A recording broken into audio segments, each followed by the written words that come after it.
অবশ্যই থাম্বনেল দেখে বুঝে ফেলেছেন আজকের ভিডিওটার বিষয় কি হতে চলেছে।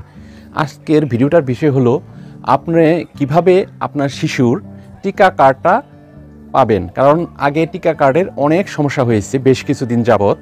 বর্তমানে নতুন সিস্টেমে টিকা কার্ড চলে আসতেছে, সেটা হলো করোনা টিকা যেভাবে আপনারা অনলাইন থেকে ডাউনলোড করেছেন ঠিক সেভাবে এখনকার নতুন টিকাদানের কার্ডটা আপনারা পাবেন।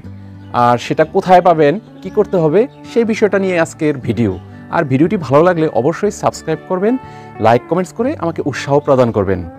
তো প্রিয় বন্ধুরা, আপনার বাসা সিটি বা পৌর বা ইউনিয়ন পর্যায়ে যেখানেই হোক না কেন, টিকাদানের ক্ষেত্রে এখন অনলাইন নিবন্ধন হবে। অনলাইন নিবন্ধন করে আপনার পরিবারের সকল খানা নিবন্ধন করে তারপরে আপনার সন্তানের নিবন্ধন করা হবে এবং সন্তানের নিবন্ধনের পাশাপাশি সেই নিবন্ধনের মাধ্যমে আপনার টিকাদান প্রদান করা হবে।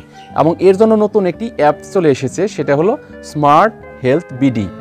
এবং এই স্মার্ট হেলথ বিডির দ্বারা যারা টিকাদান কাজে নিয়োজিত, ইউনিয়ন পর্যায়ের স্বাস্থ্য সহকারী, পৌরসভায় টিকাদানকারী, জেলা পর্যায়ে টিকাদানকারী এবং সিটি কর্পোরেশন টিকাদানকারী, ওনাদেরকে ট্রেন্ড আপ করা হচ্ছে স্মার্ট হেলথ বিডি দিয়ে কিভাবে আপনার টিকা দেওয়া যাবে।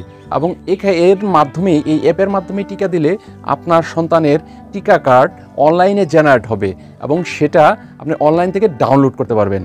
এবং সেই বিষয়ে পুরোপুরি যিনি টিকা দেবেন তিনি আপনাকে বুঝিয়ে দিবেন যে কীভাবে আপনি টিকাদান কার্ডটা বের করবেন।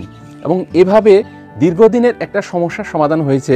হঠাৎ করে আপনার একটা কার্ড হারিয়ে গেলে সেই কার্ডটা কীভাবে আবার নতুন করে বের করবেন সেটার আর ঝামেলা এখন আর নেই। এখন হাজার হাজার কার্ড আপনি বের করতে পারবেন। কিন্তু একটা সমস্যা, সেটা হলো সমস্যা না, কারণ আমরা অনেকেই ভাবি টিকাদানের কার্ডের মাধ্যমে কিভাবে আপনার জন্মের তারিখটা বা বয়সটা কমানো যায়। এটা আমাদের নেগেটিভ একটা টেন্ডেন্সি কাজ করে। সেই কাজটা এখন আর হবে না। এখন সকলে তার প্রকৃত জন্ম তারিখ দিয়েই আপনার জন্ম নিবন্ধন এবং টিকা কার্ড হবে।